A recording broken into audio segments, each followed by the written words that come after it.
Okay, so it is the fundamental theorem of calculus part 2 that makes life easy for us. Okay? Part 1 does the heavy lifting.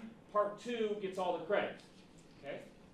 So it says if f is continuous and capital F is any antiderivative of f, then the definite integral from a to b of f of x dx is just equal to capital F of b minus capital F of a. And we've been using this since Thursday.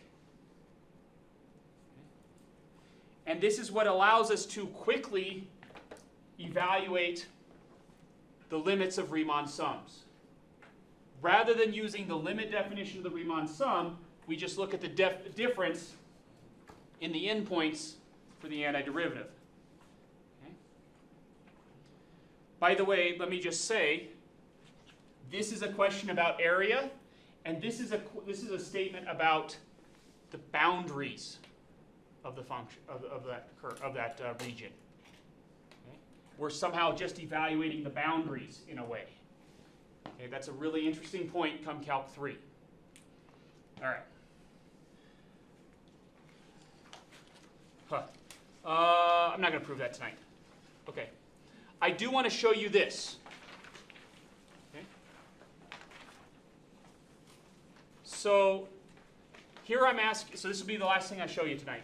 Here I'm asking you to compute the area underneath the curve x squared plus 3 from x equals 1 to x equals 9. Okay? Now, this is the one, this should be the one that I'm asking you to, so this is kind of, we've been working with this function. You saw this initially in 5.1.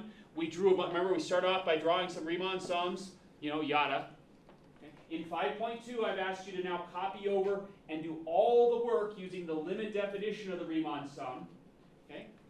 And so we would have seen, we would have seen then, and you'll see this when you copy it over, that the answer is 266 2/3. Okay? So this answer comes out to be 266 2/3 for the area underneath this curve, the true area, not an approximation, the true area underneath this curve. This value right here is 266 2/3. Okay? Now, what is the fundamental theorem of calculus saying? It is saying rather than computing this as a limit of Riemann sums, like you'll do when you copy over the work in 5.2, rather than computing this as a limit of Riemann sums, what you could do is just look at an antiderivative of that function. Did I write it correctly? Double check me. Yes. Okay. And evaluate it where? At the two endpoints. Okay.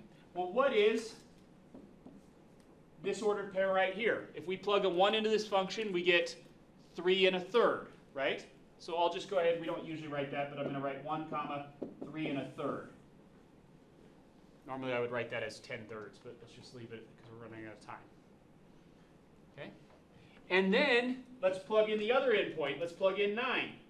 When we plug in 9 into this, let's see, we get 9 cubed, 729. Is that right? Yeah.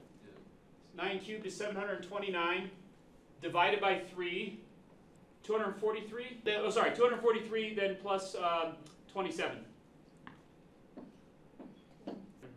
What'd you get? 270. 270. Great. So that's that ordered pair right there. So the fundamental theorem of calculus says rather than adding up all these Riemann sums, taking the limit as the widths of those Riemann sums go to 0, we're just going to create a difference question. And we're going to look at the difference between these two y values. What is 270 minus 3 1/3? 266 2/3. It is the difference. So rather than computing the area underneath the curve, we simply look at the difference in the two antiderivative values at the endpoints.